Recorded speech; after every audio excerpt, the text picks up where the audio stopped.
Nabubura ba ang ating pangalan sa aklat ng buhay?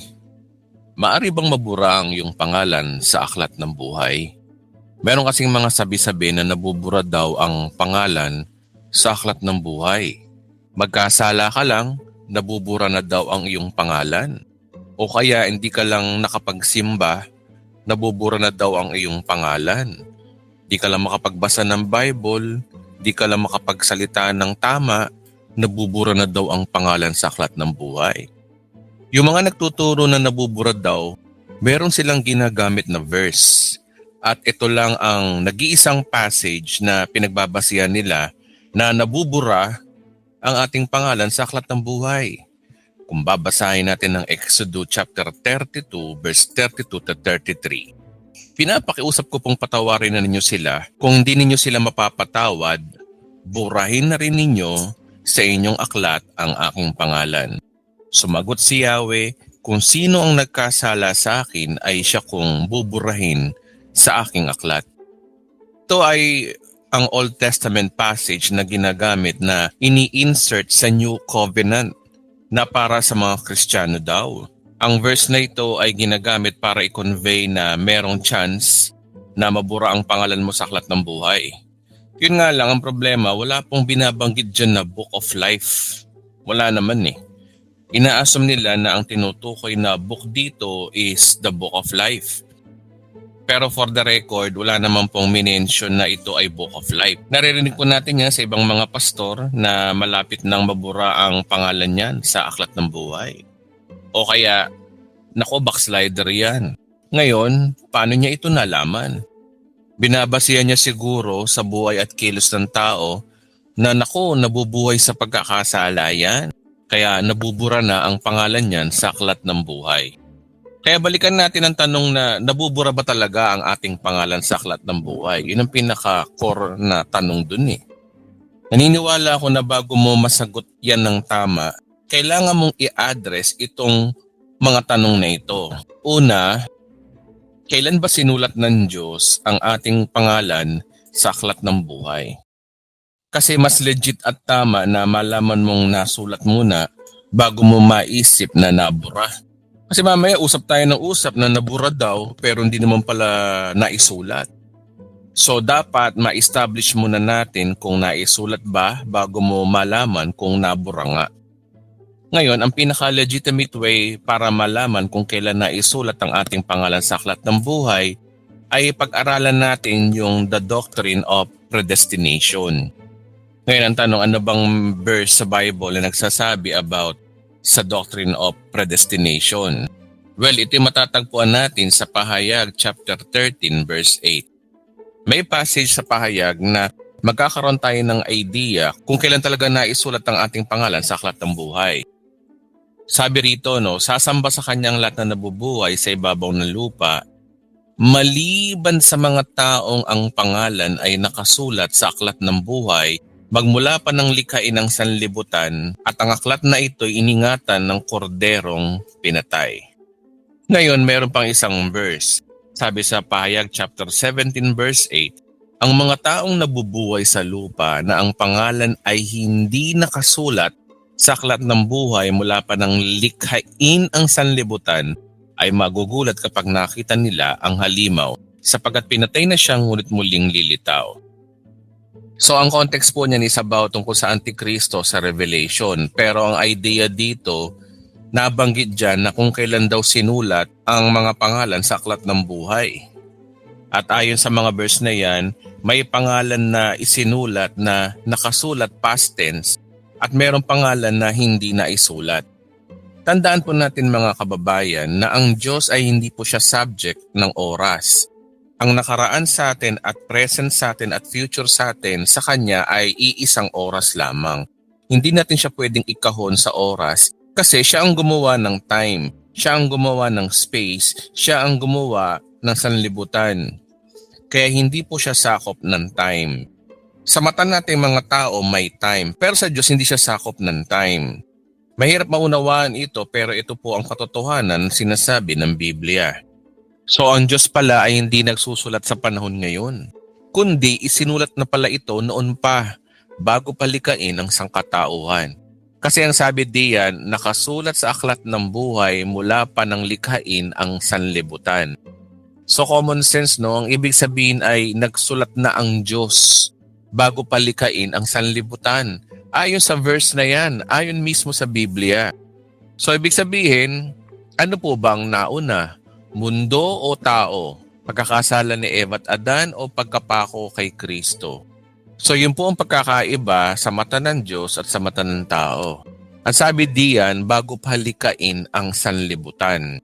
Sa makatuwid, wala pang tao, wala pa si Eva at Adan, meron ng Book of Life. Gaya ng sinabi ko sa inyo kanina, para masagot natin to, kailangan nating maunawaan ang the doctrine of predestination. Ngayon, gaano ba ka-biblical ang predestination? 6 times lang ito ginamit sa New Testament Greek at every time na ginagamit ito lang ang meaning, wala siyang ibang meaning. Ang predestination, ang Greek word po nito ay prorizo, ang totoong sinabi o ang totoong ginamit na salita.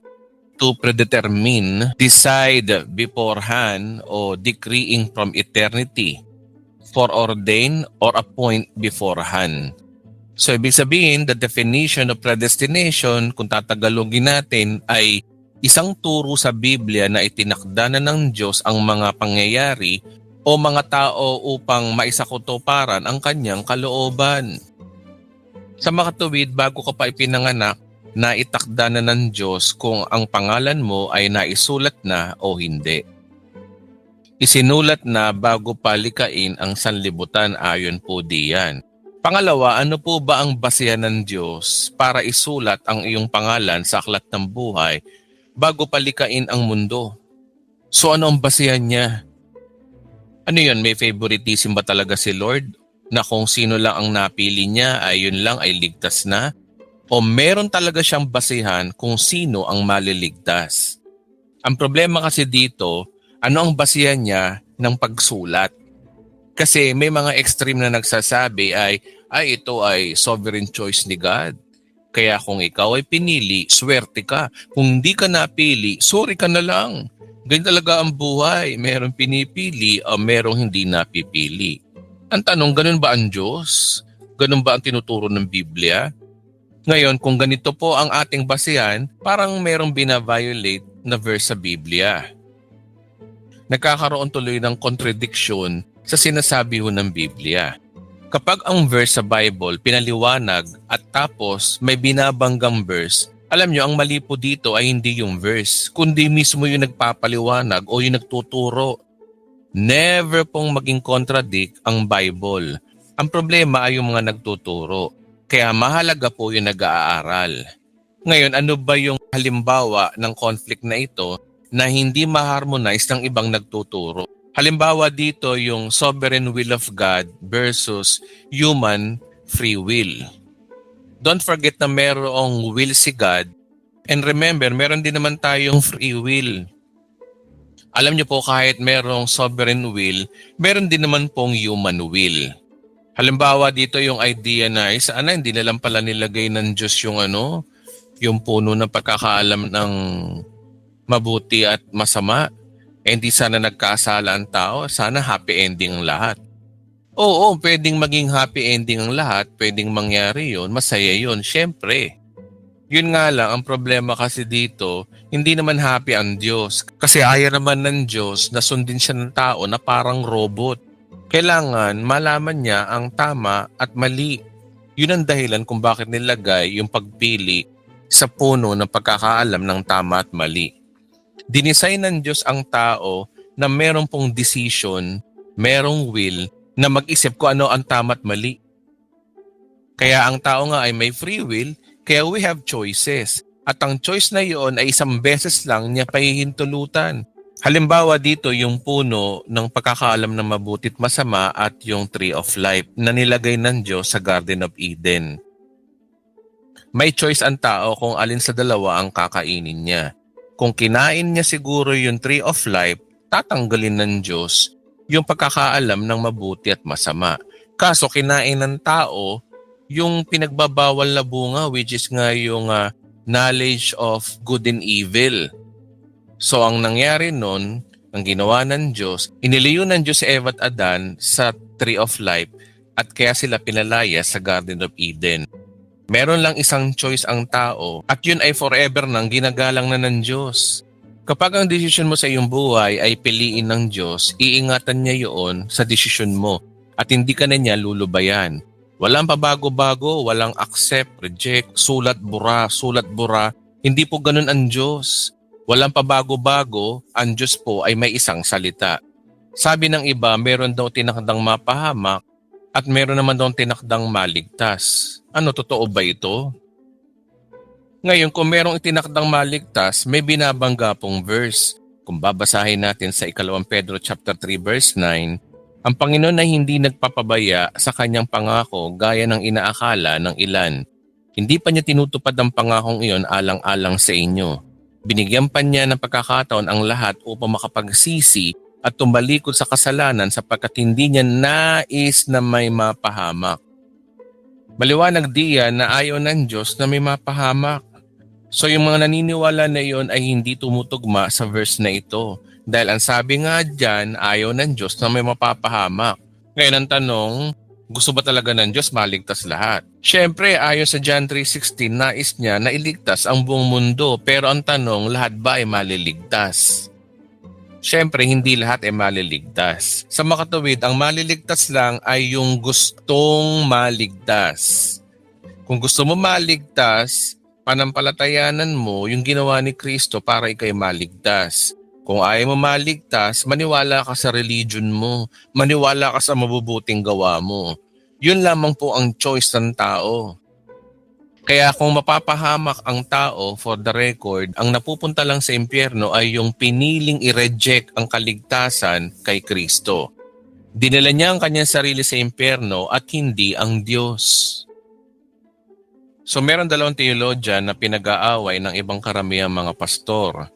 Ang Calvinism at Arminianism. Ang Calvinism ay naniniwala na merong sovereign will of God. Meron namang Arminianism na naniniwala na ang tao ay may free will. Ang katwiran nila, ano yun? Ayaw ng tao na maligtas pero kakalad ka rin pa rin ba sila ng Diyos sa langit para maligtas? O kaya yung mga Calvinism naman, wala na. Kung pinili ka, nakatakda ka. So ibig sabihin, kung di ka nakatakda, hindi ka maliligtas. Yun ang theory ng dalawa. Meron talaga kayong makikitang mga verse na ang Diyos ay pumipili. At meron din naman kayong verse na makikita na ang tao ang pumipili. So ang tanong, ano ang tama? Si John Calvin o si Jacobus Arminius? Ano ang tama? God's sovereign will or human free will? Ngayon, ang sagot ay pareho silang tama. Para sa akin at ayon sa Biblia, pareho silang tama. Ang gagawin mo lang talaga dito is to harmonize the scripture. Pareho kong tinatanggap ang theory ng dalawang magkalaban na ito. Actually, hindi naman talaga sila magkalaban. Ang magkalaban lang dito yung mga pastor na naglaban-laban at pinaglalaban ng dalawang ito. Pero kung titingnan mo sa Biblia, all we have to do is to harmonize them. Ngayon ang tanong, paano mo i-harmonize ang sinasabi ng mga Calvinism at sinasabi ng Arminianism? Isa lang bagay ang masasabi ko dito at ito ang statement. God chose whom God foreknew, they will choose Him. Again, God chose whom God foreknew, they will choose Him. Or sa madaling salita, kung tatagalogin natin, pinili ng Diyos yung mga alam ng Diyos na pipiliin siya. Again, pinili na ng Diyos yung mga alam ng Diyos na pipiliin siya. So anong basehan ng Diyos sa pagpili? So magitan ng pagkakaalam niya kung sino yung pipili sa kanya sa future. Ibig sabihin, nung sinulat ng Diyos ang aklat ng buhay in the past, nakita na ng Diyos ang dulo ng buhay ng tao kung sino yung tatanggap sa kanya at nalaman niya na to in advance. Kaya doon pa lang sa past, sinulat na niya ang mga pangalan ng mga taong pipili sa kanya. Ngayon, tanungin ko kayo, nangyari ba ang pagpili ng tao? Yes. Nangyari ba ang pagpili ng Diyos? Yes, all we have to do is to harmonize them. Ang hirap kasi, hindi kasi alam ng ibang mga pastor na ugali ng Diyos, may kakayanan siyang makita ang future, the reason why He already written your name in the book of life. Ngayon, ang tanong, biblical ba yung idea mo, Pastor Edwin? Basa, 1 Peter chapter 1 verse 1 to 2, mula kay Pedro, isang apostol ni Jesucristo, kayo'y pinili ng Diyos Ama ayon sa kanyang kaalaman. Sa mulat-mula pa at ipinabanal na ng Espiritu Santo upang maging masunurin kay Kristo Jesus at nilinis sa magitan ng kanyang dugo, sumagana nawa ang inyong pagpapala ng kapayapaan. So kung if we read carefully, makakita nyo dito nabanggit yung Ama, nabanggit yung Anak, at yung banal na Espiritu. At higit sa lahat, nabanggit dito yung dugo ni Kristo o yung blood of Jesus. The reason na ito ipasok sa tinatawag na gospel. Yung foreknowledge na ginamit dyan sa 1 Peter chapter 1 verse 2 ay prognosis, means to know in advance. Alam na ng Diyos noon pa kung sino yung pipili sa Kanya. Kaya ikaw kapatid, kung ikaw ay nanampalataya kay Kristo, ikaw ay ligtas na. Nangyari na ang iyong pagpili. Pero pinili ka na rin ng Diyos noon pa dahil nakita na ng Diyos yung gagawin mong pagpili sa ngayon. In the past, nakita niya na ang future mo, kaya alam niya na ikaw ay ligtas na. Kaya sinulat niya. Ganun lang po yan mga kapatid. Makikita natin dito ang pagpili ng tao at pagpili ng Diyos, pagtanggi ng tao at pagtanggi ng Diyos. Kung pinili ka ng Diyos, hindi ka pa tao, nakita ka na ng Diyos. Kaya ang nag-iisip na ang Diyos ay nagbubura ng pangalan sa aklat ng buhay, ano yun, nawaw mali ang Diyos? Sinulat dito, pagdating dito, nabura, ay mali, nag-backslide pa, tumalikod pala si ganto. Kaya dapat burahin ko uli. Ganun ba ang Diyos? O nakita na ng Diyos ang dulo ng buhay mo? Kung hindi ka magpapatuloy, bakit isusulat pa ang pangalan mo? Kaya nga ang pagsulat ng pangalan ay hindi base sa performance, kundi pagbase sa pagkakaalam na ng Diyos na kung anong gagawin mo sa pagtanggap sa dugo ni Kristo Jesus na magliligtas sa iyo. Ngayon, there are two important truths about foreknowledge. Una, God knew us before we born. Alam na ng Diyos kung sino tayo bago tayo pinanganak. At mababasa natin yan sa mga awit chapter 139 verse 13 to 16. Ang anumang aking sangkap, ikaw o Diyos ang lumikha. Sa tiyan ng aking inay, hinugis mo nung bata. Ako'y iyong nakita na, hindi pa man isinilang, batid mo ang ilang taon ng haba ng aking buhay, pagkat ito'y nakatitik na sa aklat mo na talaan, matagal lang balangkas mong ikaw lamang ang may alam. Sa maliwanag diyan na binubuo ka pa lang sa tiyan ng nanay mo, nakita ka na ng Diyos. Alam na niya kung ano ang iyong hinaharap at alam din niya kung tatanggap ka sa Kanya o hindi. Alam na niya kung magpapatuloy ka rin o hindi. Jeremiah chapter 1 verse 5, bago pa pinanganak ay pinili na kita upang maging propeta para sa lahat ng bansa. Ayon kay Jeremiah. At Galatians chapter 1 verse 15, ngunit sa kagandang loob ng Diyos, minabuti niyang ako'y piliin pa bago pa ipinanganak. At tinawag niya ako upang maging isang lingkod niya. So si Pablo, tinawag na, pinili na daw siya bago ipinanganak. So ibig sabihin, ang Diyos talaga, bago ka pa ipanganak, namili na siya. Dahil nakita niya na yung mangyayari sa future. Number 2, God chose us before the world began. Ang sabi sa Ephesians chapter 1 verse 4 to 5, Tagalog, bago palikay ng sanlibutan, pinili niya tayo upang maging Kanya sa magitan ng ating pakikipag-isa kay Kristo, upang tayo maging banal at walang kapintasan sa harap niya. Dahil sa pag-ibig ng Diyos, tayo Kanyang pinili upang maging anak niya sa magitan ni Kristo Jesus. Iyan ang Kanyang layunin at kalooban.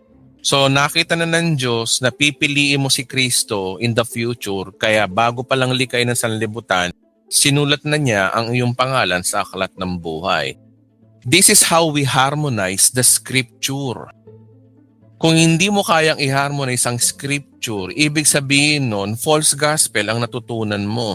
But if you harmonize the scripture, nasa tamang paraan ka, o nasa tamang daan ka sa tamang gospel.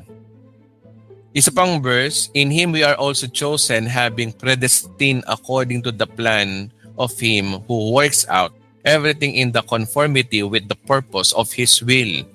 So predestined na nabanggit dyan o yung foreknowledge. Okay? At sinabi rin sa Romans chapter 8 verse 29 to 30, sapagkat mula't mula pa'y alam na ng Diyos kung sino ang magiging Kanya at mga ito'y pinili niya. Alinaw dyan, no? Alam na daw ng Diyos kung sino daw yung magiging Kanya. At ang mga ito, dahil alam na ng Diyos kung sino yung Kanya, ano nangyari? Ang mga ito'y pinili niya. Kailan niya ito pinili? Before the world began. Upang maging tulad ng kanyang anak, at sa gayon ang anak ay naging panganay ng lahat ng maraming magkakapatid. Ang mga pinili niya noong pang-una ay kanya nang tinawag, at ang mga tinawag ay kanya ring pinawalang sala, at ang pinawalang sala ay kanyang binahaginan ng kanyang kaluwalhatian. So ayon sa verse na yan, sa 29, so unang step ng Diyos, alam na ng Diyos kung sino yung sa kanya. Ito yung tinatawag na foreknowledge. Mula't mula pa'y alam na ng Diyos ang magiging kanya. Tapos, sumunod yung predestined, pinili o itinakda ka niya. Ang second step is predestination. Sumunod, itinawag ka na. Ito'y tinawag para makakilala ka sa Diyos. Meron takdang araw na makikilala mo ang Diyos. Ito yung tinatawag na called. At pagkatapos kang tawagin ng Diyos at ikaw'y tumugon, dun palang papasok yung pang number 4, you are justified. Tinanggap mo si Kristo at ikaw'y napawalang sala.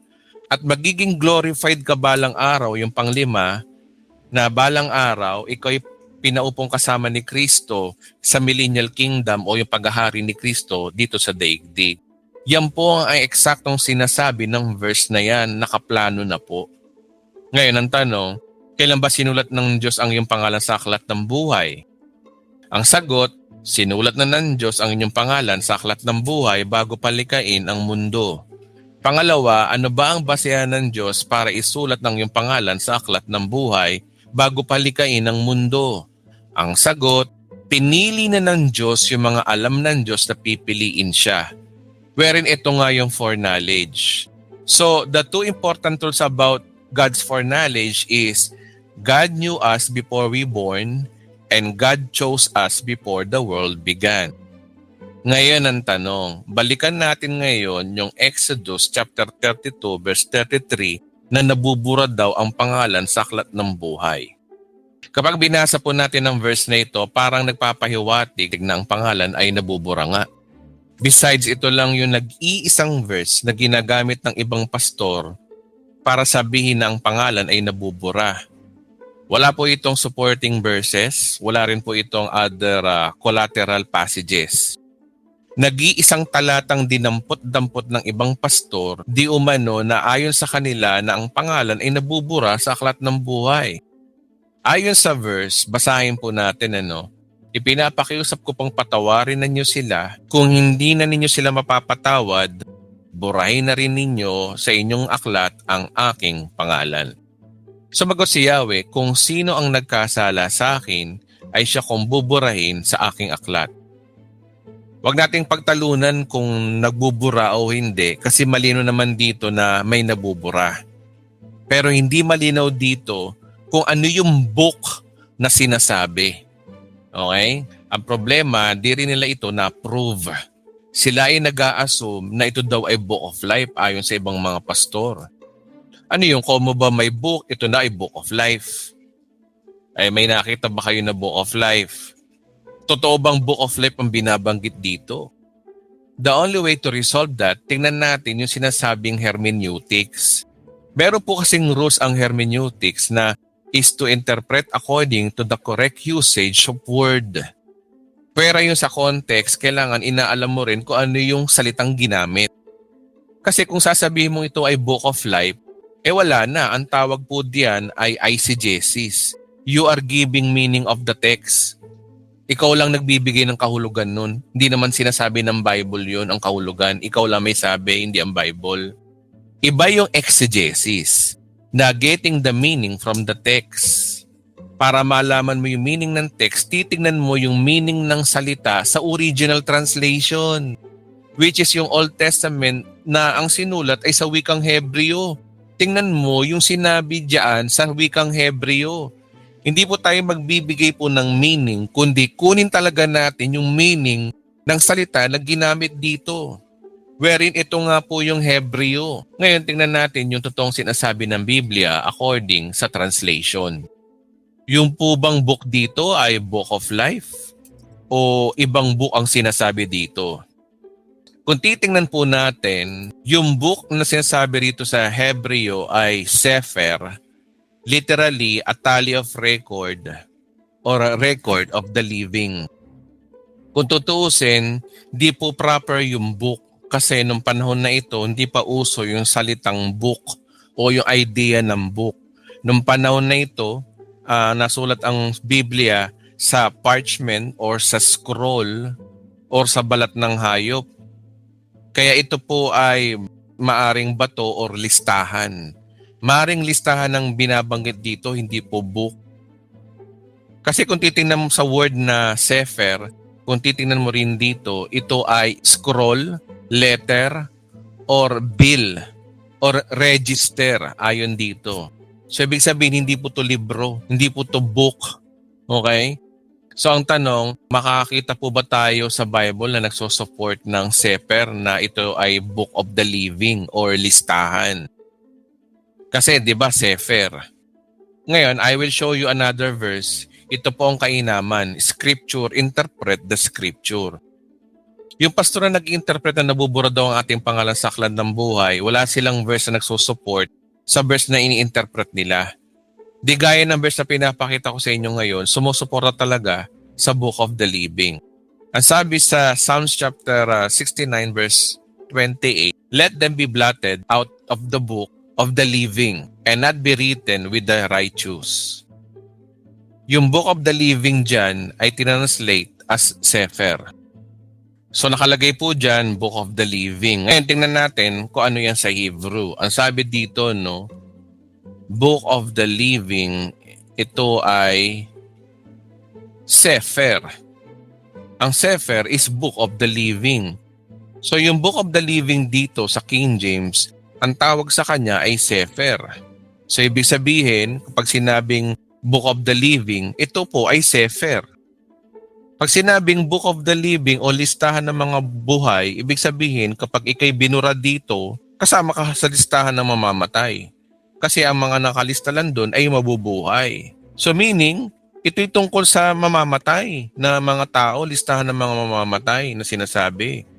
Na kapag sinabing binura ang iyong pangalan sa listahan ni Yahweh, ikaw ay mamamatay. Kaya ang totoong interpretasyon niyan ay kung hindi mo sila patatawarin, patayin mo na rin ako. Remove my name in the book of the living. Ngayon, sumagot lang ang Diyos na ang nagkasala lang sa akin ang buburahin ko o kaya ay papatayin ko. Dahil Book of the Living ang book na ito, kaya makes sense ang pag-uusap ng Diyos at ni Moses ay ganito ang kanilang conversation. Sabi ni Moses, Panginoon, kung hindi mo sila patatawarin, ako na lang ang patayin mo. Sabi naman ng Diyos, hindi, yung nagkasala lang sa akin ang papatayin ko. Pag sinabing papatayin ko, tatanggalin sila sa listahan ng mga buhay or census. Dahil ang book diyan ay Book of the Living, natural na kapag tinanggal ka sa listahan ng Book of the Living, papatayin ka ng Diyos. Physically ang usapan dito. So napakahalaga na tingnan mo muna sa original translation. Pero yung ibang pastor ngayon, imbis na sa original translation tumitingin, naghahanap sila ng second or third hand translation. Titingin sa English, titingin sa NLT, titingin sa mga paraphrase book, imbis na tumingin mismo sa original translation. So here's now the point of view about sa Exodus chapter 32 verse 32 to 33. Ang book na sinasabi dito ay hindi Book of Life, kundi Book of the Living ayon sa original Hebrew. Ang sitwasyon sa verse na yan ay sa panahon lang ni Moses. Hindi po ito applicable sa atin. Ito'y panahon law. At saka dito, ang kausap ng Diyos dito ay mga Hudyo. Hindi po tayo mga Hentil. Kaya hindi po applicable sa atin kasi ito po ay under the law. Sila ay under the law. Tayo po ay under grace at hindi po tayo under the law. At kahit kailan, Hindi tayo under the law. So sinong kausap? Mga Hudyo ang kausap po dito, hindi po tayo mga Kristiyano. Kaya hindi po tayo ang kinakausap po dito. Ngayon ang tanong, nabubura ba ang ating pangalan sa aklat ng buhay? Ang sagot, syempre hindi.